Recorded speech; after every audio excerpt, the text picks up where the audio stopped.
testagem rápida de HIV faz parte de um projeto do Ministério da Saúde, o Fique Sabendo. Apesar do número de infectados de todo o país, o Paraná é um dos primeiros estados a implantar este teste gratuito em unidades básicas de saúde. A campanha, que começou no dia 13 de setembro, foi prorrogada para o dia 1º de dezembro. A reportagem é de Cleiton Correia.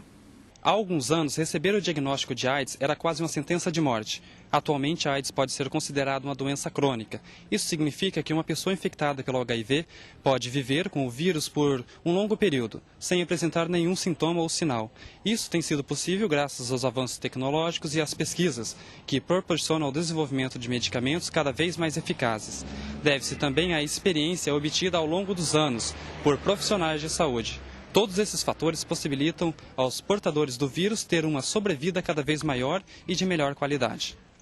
O diagnóstico da infecção pelo HIV é feito por meio de testes, realizados a partir da coleta de uma amostra de sangue. Esses testes podem ser realizados em unidades básicas de saúde, em centros de testagem e aconselhamento, CTA, e em laboratórios particulares. No CTA, o teste anti-HIV pode ser feito de forma anônima e gratuita. O paciente vai até o laboratório, ali mesmo do São Lucas. Então, o que acontece? Lá é feito o teste. Então, o teste ele é 100% confiável. Por quê? São dois laboratórios diferentes que são utilizados. Vocês vão ver na matéria que são dois aparelhinhos diferentes. Então, fura-se o dedo do paciente, é um pequeno furo, são coletados 2 gotinhas de sangue e colocados uma gotinha em cada laboratório. Após 15 minutos, a gente daí já tem o resultado.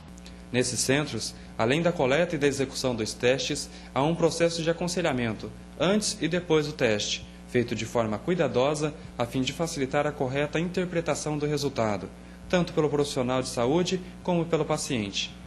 O paciente chegando lá é preenchida uma ficha, né, com os dados do paciente e a gente faz o aconselhamento. Então, o que a gente fala? É o aconselhamento pré-teste.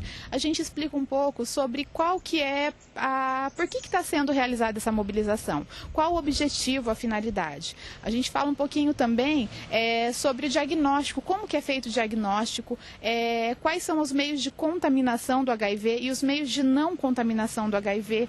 A gente explica um pouco sobre o teste. Após o resultado estar pronto, o paciente novamente passa por mim e pela Fernanda, ou pela Fernanda, né, por mim ou por ela.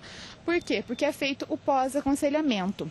Nesse pós-aconselhamento, nós damos o resultado, né, no caso se é positivo ou negativo, e nós informamos ao paciente também sobre a janela imunológica do HIV. Porque muita gente acha que se for fazer o teste e der negativo, que ele não tem que realizar mais o exame. Mas isso, na realidade, o que acontece? Se o paciente faz o teste, né, dá negativo, depois de 3 meses o paciente normalmente tem que estar realizando esse teste novamente, caso ele tenha tido um comportamento de risco. Comportamento de risco é quando uma pessoa, por exemplo, tem uma relação sexual desprotegida, ou é usuário de droga e compartilha a mesma agulha, ou fez uma doação de sangue, ou recebeu uma bolsa de sangue e não sabe da procedência, ou se o material é esterilizado ou não. Então, por isso que a gente fala muito sobre a janela imunológica. Caso o paciente não tenha tido nenhum comportamento de risco, o paciente, se deu negativo esse primeiro teste, negativo não é necessário realizar outro exame após 3 meses. Caso ele tenha tido um comportamento de risco há 1, 2 meses atrás, é bom ele estar realizando um novo exame. Todos os testes devem ser realizados de acordo com a norma definida pelo Ministério da Saúde e com produtos registrados na Agência Nacional de Vigilância Sanitária, Anvisa, e por ela controlados. Está sempre lembrando, e eu deixo bem claro no pré-aconselhamento, o quê? O teste ele é completamente sigiloso.